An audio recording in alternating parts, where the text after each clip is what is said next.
السلام عليكم ورحمة الله وبركاته. إن الحمد لله نحمده ونستعينه ونستهديه ونستغفره ونتوب إليه ونعوذ بالله من شرور أنفسنا ومن سيئات أعمالنا. من يهد الله فهو المهتد ومن يضلل فلن تجد له وليا مرشدا. أشهد أن لا إله إلا الله وحده لا شريك له وأن سيدنا محمدا عبده ورسوله وصفيه من خلقه وحبيبه بلغ الرسالة وأدى الأمانة ونصح الأمة وكشف الغمة وجاهد في الله حق جهاده حتى أتاه اليقين. اللهم صل على سيدنا محمد وعلى آله وصحبه وبارك وسلم. أما بعد. Muslimin muslimat, sahabat pendengar IKIM yang dirahmati Allah Subhanahu wa taala. Marilah sama-sama kita mulakan pagi kita dengan memanjatkan kesyukuran kehadrat Allah Subhanahu wa taala di atas segala nikmat yang Allah taala kurniakan kepada kita, terutamanya nikmat iman dan Islam. Dan marilah sama-sama kita bersyukur dengan mentaati segala perintah Allah, melaksanakan segala suruhannya dan menjauhi segala larangannya.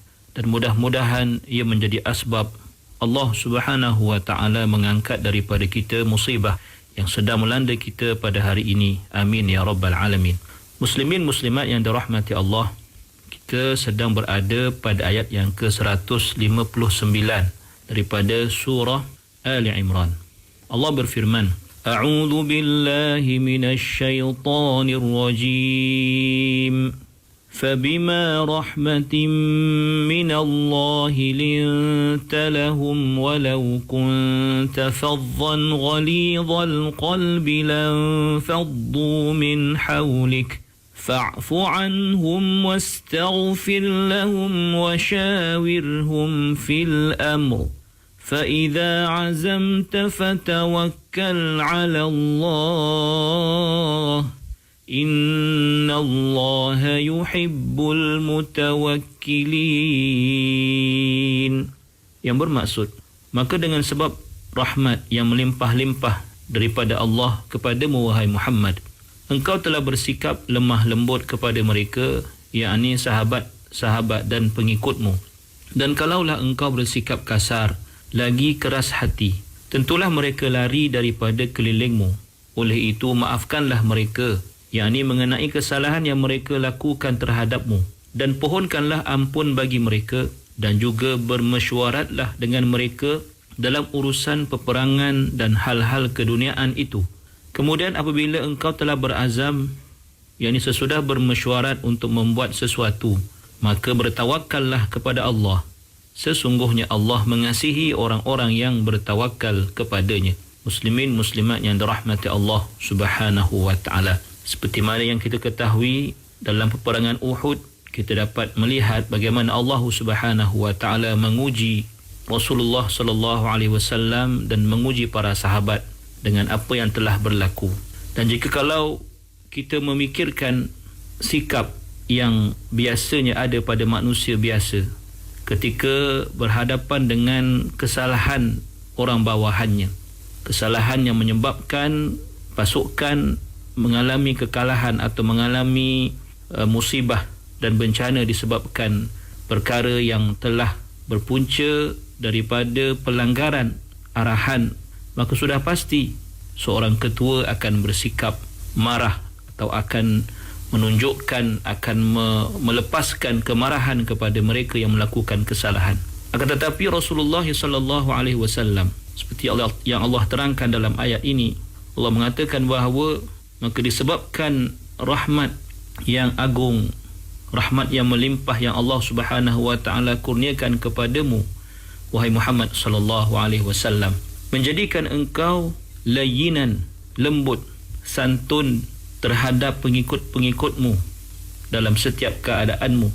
Bermaksud bagaimana Rasulullah sallallahu alaihi wasallam melayani dan bermuamalah dengan para sahabat baginda, maka ia disifatkan Allah sebagai layyinan, sebagai sikap berlemah lembut, sikap yang penuh kesopanan, tidak melampaui batas. Maka apabila berlaku kesalahan daripada mereka tatkala peperangan Uhud, Nabi SAW telah bersikap seperti sikap seorang pemimpin yang bijaksana, pemimpin yang berpandangan jauh, pemimpin yang tidak tergesa-gesa atau tidak tergopoh gapah dalam melakukan tindakan. Bahkan Nabi SAW melihat para sahabatnya juga mengalami tekanan dan mengalami apa sahaja yang dialami oleh mereka yang mengalami kekalahan, kesedihan, kekecewaan. Nabi SAW dapat melihat keadaan itu sendiri. Maka Nabi SAW bersikap lembut, santun dengan mereka. Begitulah sikap Nabi SAW yang tidak menyalahkan atau tidak beria-ia menyalahkan para tenteranya terhadap apa yang telah berlaku. Kerana sikap atau jika Nabi SAW bersikap sedemikian, seperti mana mungkin orang-orang biasa bersikap sedemikian, ataupun pemimpin-pemimpin tentera yang tidak seperti Nabi SAW, jika bersikap demikian pasti akan melahirkan rasa kecewa dalam kalangan tentera-tentera mereka. Akan tetapi Nabi SAW mengajak para sahabat baginda dan kita semua juga yang membaca dan menyaksikan secara live seolah-olahnya dalam konteks penghayatan kita mengambil ibrah daripada kisah peperangan Uhud ini, ialah Nabi juga mengajak para sahabat baginda untuk mengambil pengajaran. Walaupun pengajaran itu pahit untuk ditelan, tetapi ia hendaklah dijadikan suatu pengajaran yang akan lebih mematangkan para sahabat baginda sallallahu alaihi wasallam. Dan terus menerus Nabi menanamkan semangat dan mengembalikan semangat dalam kalangan mereka agar terus menerus bersemangat dalam memperjuangkan agama Allah Subhanahu wa taala pada masa hadapan.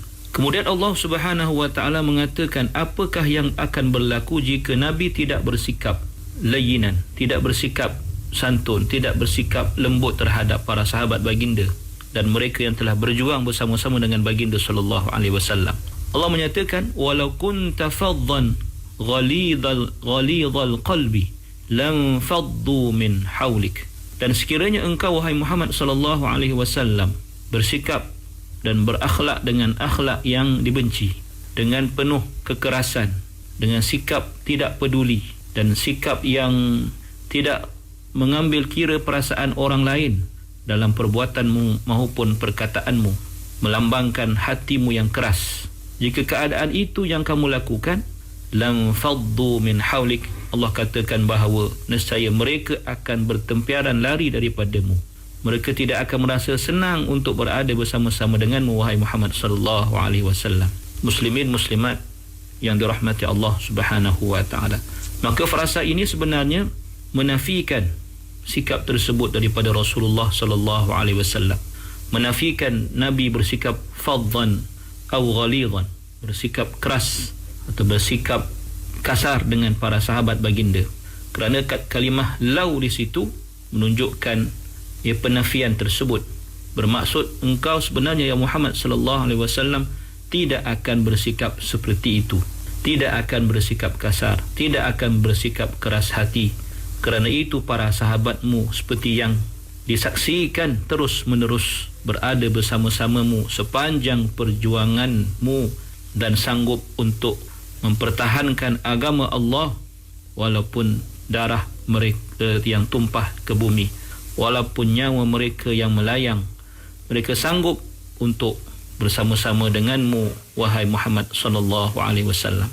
Bahkan mereka sentiasa mencintaimu, dan cinta mereka itu mengatasi cinta mereka kepada diri mereka sendiri, mengatasi cinta mereka kepada anak-anak, keluarga, ibu ayah mereka. Dan engkau wahai Rasulullah menjadi insan yang paling dicintai oleh mereka. Maka pastilah ia disebabkan oleh rahmat daripada Allah dan disebabkan sikap santun dan sikap lembut kamu terhadap para sahabatmu. Muslimin muslimat yang dirahmati Allah Subhanahu wa taala. Selain itu, apabila Allah Subhanahu wa taala menyebutkan walau kunta faddan ghalidhal qalb, dalam ayat ini yang menafikan sifat tersebut ada pada Rasulullah sallallahu alaihi wasallam. Ia sebenarnya bukan sahaja pada zahir, bukan sahaja pada luaran, tetapi juga dalaman. Kerana kekerasan ataupun sikap kasar yang zahir itu akan kelihatan pada tindakan luaran atau pada perangai atau pada sikap, dan kekerasan ataupun kekasaran yang bersifat batin itu disebabkan hati yang kontang, jiwa yang kering daripada sikap ataupun akhlak yang mulia, yang antaranya diperlihatkan dalam bentuk tidak terkesan atau tidak sensitif dengan apa yang menimpa orang lain. Bermaksud sikap lembutnya Rasulullah sallallahu alaihi wasallam, santunnya baginda itu berlaku pada zahir dan batin. Bermaksud ia suatu yang berakar umbi dalam syakhsiyah, dalam kepribadian Rasulullah sallallahu alaihi wasallam. Kerana itu Rasulullah sallallahu alaihi wasallam digambarkan dalam Al-Quran dalam ayat terakhir dalam surah Taubah, kedua terakhir, mana Allah berfirman, a'udzubillahi minasyaitonir rajim, laqad ja'akum rasulun min anfusikum azizun 'alaihi ma 'anittum harisun 'alaikum bil mu'minina raufur rahim. Yang bermaksud, sesungguhnya telah datang kepada kamu seorang rasul dari golongan kamu sendiri, iaitu Nabi Muhammad sallallahu alaihi wasallam, yang menjadi sangat berat kepadanya sebarang kesusahan yang ditanggung oleh kamu, yang sangat inginkan kebaikan buat kamu, dan ia pula menumpahkan perasaan belas serta kasih sayangnya kepada orang-orang yang beriman. Muslimin muslimat yang dirahmati Allah Subhanahu wa taala. Berkata Abdullah bin Amr bin al-As, aku melihat sifat Rasulullah sallallahu alaihi wasallam tercatat dalam kitab-kitab suci sebelum ini. Baginda bukanlah seorang yang kasar, bukanlah seorang yang keras, dan bukanlah seorang yang berteriak-teriak di pasar-pasar. Baginda tidak membalas kejahatan dengan kejahatan, akan tetapi baginda seorang yang sangat pengampun dan pemaaf. Muslimin muslimat yang dirahmati Allah, dapat kita lihat betapa hebatnya Rasulullah sallallahu alaihi wasallam, betapa cemerlangnya akhlak baginda dalam bermuamalah, bergaul dengan manusia. Maka marilah sama-sama kita mencontohi baginda sallallahu alaihi wasallam dalam sikap baginda terhadap para sahabat, terhadap orang yang berada di sekeliling baginda, termasuk keluarga baginda. Mudah-mudahan kita akan mendapat pahala yang besar. Aqulu qawli hadha wa astaghfirullahal azim li wa lakum. Wassalamu alaikum warahmatullahi wabarakatuh.